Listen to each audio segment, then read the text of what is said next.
Good afternoon, everyone. If we were looking for signs of the grand solar minimum intensification of cold, we would look right at the South Pole and then move northward.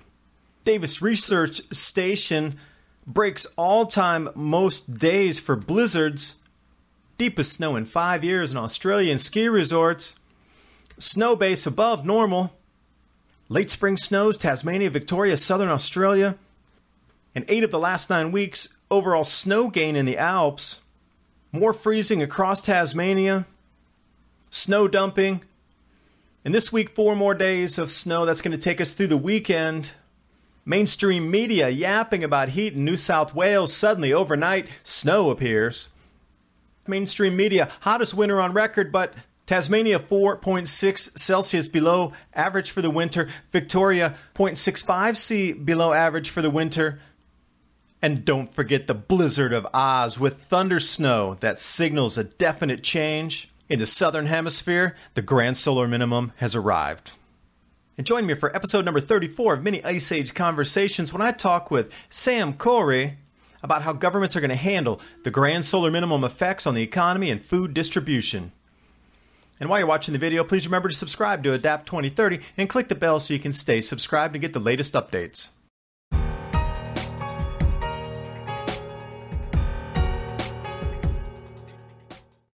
Now looking at the southern hemisphere, Antarctica, if the cold is going to actually spread from the hemispheres, it's going to start from that point forward and move north. It's not going to start from the equatorial bands and move south. So let's look right in Antarctica and see if it's gotten any cooler or if there are any unusual things happening this year. And ABC News, interesting title, Snow Cresting Like Waves as Davis Research Station cops record blizz days. Maybe it's tops, not sure. Anyway, they broke the all-time record for number of blizzard days as well as the height of the snow drifts. So I wonder what changed down there to give them a new record of blizzard days. Oh, maybe it's a cyclical pattern repeating itself, where they were low activity when they built that station, and now we're repeating into a higher activity state of wind, snow, and cold. Speaking of snow, let's talk about Australian slopes. Best snow in over 5 years, 173 centimeters. But remember a few years ago, the Australian media is saying, oh, they're going to have to close the ski resorts. There won't be any more snow. Global warming will put these people out of business. Let's take a look at some different areas here. Red line 2017, Hotham. Notice how late that's extending, and they're going to get 4 more days of snow coming over the weekend as well. Look at the slopes and peaks here. Spencer's Creek, also above average. Weather zone, Australia is entering spring with the deepest snow base in 5 years. More fresh powder on the way. And this is getting into later spring now. See the snow depths of the last snowstorm that came through just last week. Snowplows out on the roads. Headline, Victoria, Tasmania, and New South Wales hit with the coldest snap of the year. Interesting on the timing, though. It's coming in later spring than it was even in the depths of winter. So again, when we talk about grand solar minimum affecting food production, if this continues pushing out, it's going to have a delay on crop planting. Biggest snow dump of the entire year, and it is in late spring, which makes you wonder, how is it not in the middle of winter? Bureau of Meteorology, last week, wind warnings, Victoria, but they don't include Tasmania down. Oh, there it is, Tassie right there, covered in snow, all the way down almost to the beaches, snow reaching down to 100 meters. Late spring, almost to the beaches, snow in Tasmania, and you're trying to tell me that this is normal? That is not normal. More freezing conditions through the beginning of September, rolling through this week, waking up to snowfall.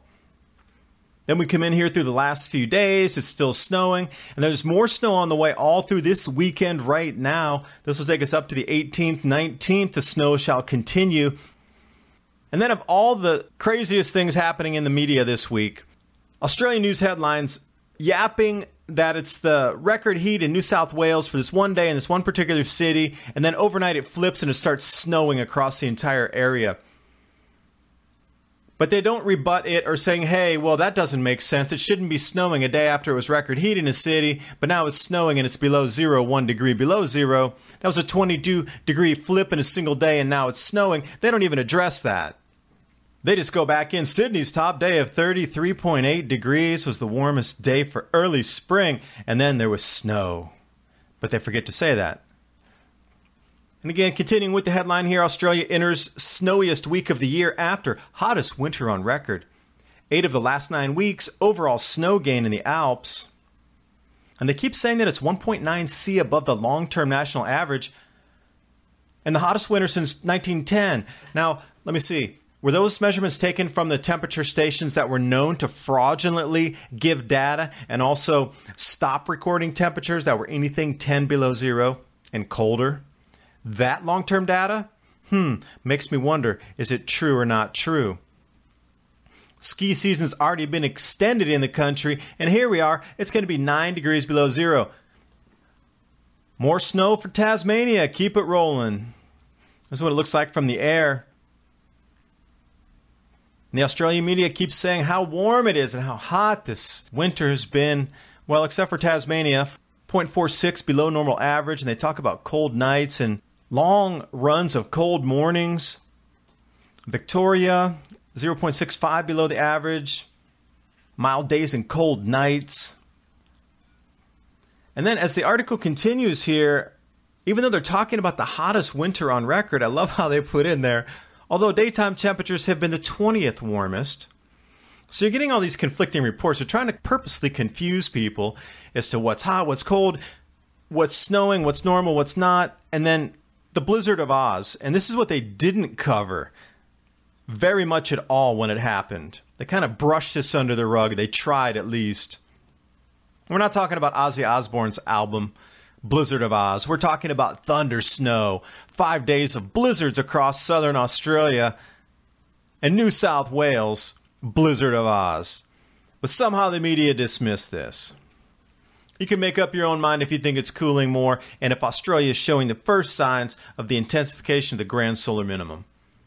Thanks for watching. Hope you got something out of the video.